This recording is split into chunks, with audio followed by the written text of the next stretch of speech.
ജനനനിരക്ക് ഇങ്ങനെ കുറഞ്ഞാല് സിറാജ് ഡെയിലി പ്രസിദ്ധീകരിച്ചത്. ജനനനിരക്ക് കുറയുന്നതുൾപ്പെടെ ഗുരുതരമായ പ്രത്യാഘാതങ്ങളാണ് വിവാഹത്തോടും പ്രസവത്തോടും പുതുതലമുറ കാണിക്കുന്ന അനാഭിമുഖ്യത്തിന്റെ പരിണതി. തൊഴില് മേഖലയിലെ പ്രതിസന്ധി, വിദ്യാലയങ്ങളിലെ കുട്ടികളുടെ ഇടിവ് തുടങ്ങിയ പ്രത്യാഘാതങ്ങളും ഉടലെടുക്കുന്നു. വിവാഹവും ദാമ്പത്യ ബന്ധവും വേണ്ടെന്ന് വെക്കുന്നവരുടെ എണ്ണം വർദ്ധിച്ചു വരികയാണ് പുതുതലമുറയില്, പ്രത്യേകിച്ചും പെൺകുട്ടികളില്. വീട്ടുകാര് വിവാഹത്തെക്കുറിച്ച് ചോദിച്ചാല് ഡിഗ്രി കഴിയട്ടെയെന്നായിരിക്കും മറുപടി. ഡിഗ്രി കഴിഞ്ഞാല് പിജിക്ക് എഴുതാൻ ഉദ്ദേശിക്കുന്നുണ്ട്, അത് കഴിയട്ടെയെന്നായിരിക്കും പ്രതികരണം. എത്ര നല്ല ബന്ധങ്ങൾക്കും സമ്മതം മൂളുന്നില്ല. 1997 മുതൽ 2012 വരെയുള്ള വർഷങ്ങളില് ജനിച്ച 10-ല് 6 പേരും വിവാഹത്തോട് താൽപര്യം കാണിക്കുന്നില്ലെന്നാണ് പഠനങ്ങൾ കാണിക്കുന്നത്. അഥവാ വിവാഹം കഴിഞ്ഞാല് തന്നെ പെട്ടെന്ന് പ്രസവത്തിന് സന്നദ്ധമാകുന്നവരുടെ എണ്ണത്തിലും കുറവ് അനുഭവപ്പെടുന്നു. കുഞ്ഞുങ്ങൾ ഇപ്പോൾ വേണ്ട, കുറച്ചു കഴിയട്ടെയെന്നാണ് ദമ്പതികളിലെ മിക്കവരുടെയും നിലപാട്. വിവാഹം കഴിഞ്ഞു 4 വർഷങ്ങൾക്കുള്ളിൽ കുഞ്ഞുങ്ങളുണ്ടാകുന്നവരുടെ എണ്ണത്തില് 4% ഇടിവുണ്ടായി കഴിഞ്ഞ 5 വർഷങ്ങൾക്കിടയില്. 2019 ജനിച്ച കുഞ്ഞുങ്ങളില് 90% വിവാഹം കഴിഞ്ഞ് 4 വർഷത്തിനകം ജനിച്ചവരായിരുന്നു. 2023 ഇത് 86% ഇടിഞ്ഞു. പുതുതലമുറയില് ചിലർക്ക് ഒരു കുഞ്ഞു മതി, തീരെ കുട്ടികൾ വേണ്ടെന്ന നിലപാട് സ്വീകരിക്കുന്നവരുമുണ്ട്.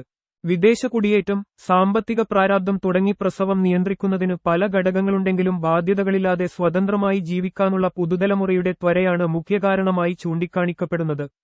വ്യക്തിതാത്പര്യങ്ങള് ഹനിക്കപ്പെടുന്ന, സ്വതന്ത്ര ചിന്തകൾക്കും ജീവിതത്തിനും മേലുള്ള അതിർവരമ്പായാണ് പുതുതലമുറയില് നല്ലൊരു പങ്കും വിവാഹത്തെ കാണുന്നത്. മിഥ്യാധാരണയാണിത്. പരസ്പരം ഇഷ്ടപ്പെട്ടുള്ള ഭാര്യ-ഭർതൃ ജീവിതം സ്വപ്നങ്ങൾക്ക് കൂടുതൽ നിറം പകരുകയും ജീവിതം കൂടുതൽ സന്തോഷപ്രദമാക്കുകയും ചെയ്യുമെന്നതാണ് വസ്തുത. അവിഹിത ബന്ധങ്ങളാണ് മറ്റൊരു കാരണം. വിവാഹിതരാകാതെ ആണും പെണ്ണും ഒന്നിച്ചു ജീവിക്കുന്നത് ഇന്ന് കുറ്റകരമല്ല. ഭരണകൂടവും ജുഡീഷ്യറിയും അനുമതി നൽകുന്നു. ഇത് ജീവിതത്തിന് കൂടുതൽ സ്വാതന്ത്ര്യം നൽകുമെന്നാണ് പലരുടെയും കണക്കുകൂട്ടല്. ഇത്തരം ബന്ധങ്ങൾക്ക് പക്ഷേ കൂടുതൽ ആയുസ് ഉണ്ടാകില്ലെന്നാണ് പഠനങ്ങൾ കാണിക്കുന്നത്. താത്പര്യങ്ങളും കാഴ്ചപ്പാടുകളും വിഭിന്നമായ ഈ ഇണകൾക്കിടയിൽ ഏറെ താമസിയാതെ സ്വരച്ചേർച്ച പ്രകടമാകുകയും അത് വളർന്ന് ബന്ധവിച്ഛേദനത്തിലെത്തിച്ചേരുകയും ചെയ്യുന്നു. നിയമപ്രകാരം നടക്കുന്ന വിവാഹങ്ങളില് ദമ്പതികൾക്കിടയിലെ തർക്കങ്ങൾ പരിഹരിക്കാന് കുടുംബങ്ങൾ മുൻകൈയെടുക്കും. നിയമവിധേയമല്ലാത്ത ബന്ധങ്ങളില് അത്തരം സഹായികളെയും മാധ്യസ്ഥരെയും പ്രതീക്ഷിക്കാനാകില്ല. ജനനനിരക്ക് കുറയുന്നതുൾപ്പെടെ ഗുരുതരമായ പ്രത്യാഘാതങ്ങളാണ് വിവാഹത്തോടും പ്രസവത്തോടും പുതുതലമുറ കാണിക്കുന്ന അനാഭിമുഖ്യത്തിന്റെ പരിണതി. തൊഴില് മേഖലയിലെ പ്രതിസന്ധി, വിദ്യാലയങ്ങളിലെ കുട്ടികളുടെ ഇടിവ് തുടങ്ങിയ പ്രത്യാഘാതങ്ങളും ഉടലെടുക്കുന്നു. കഴിഞ്ഞ 10 വർഷത്തിനിടെ കേരളത്തിലെ ജനനനിരക്കില് 35% കുറവുണ്ടായി. 2014 5.34 ലക്ഷം കുഞ്ഞുങ്ങൾ ജനിച്ച സ്ഥാനത്ത് 2024 3.45 ലക്ഷമായി കുറഞ്ഞു. വാർഷിക ജനനനിരക്കിലെ കുറവില് ദേശീയ ശരാശരിയേക്കാള് മുകളിലാണ് കേരളം. രജിസ്ട്രാർ ജനറൽ ഓഫ് ഇന്ത്യയുടെ 2021 സ്ഥിതിവിവര റിപ്പോർട്ട് പ്രകാരം ദേശീയ ശരാശരിയുടെ ഇരട്ടി വേഗത്തിലാണ് കേരളത്തിലെ ജനനനിരക്ക് കുറവ്. 2016 മുതൽ 2021 വരെ വർഷാന്തം 1.12% ദേശീയ തലത്തില് നിരക്കിലെ കുറവെങ്കിൽ കേരളത്തില് ഇത് 2.05%. ജനനനിരക്കിലെ കുറവ് കഴിഞ്ഞ ഏതാനും വർഷങ്ങളായി സ്കൂളുകളെ ബാധിച്ചു വരികയാണ്. ഓരോ വർഷവും 1-ാം ക്ലാസ്സിൽ പ്രവേശനം നേടുന്നവരുടെ എണ്ണം കുറഞ്ഞുവരുന്നു.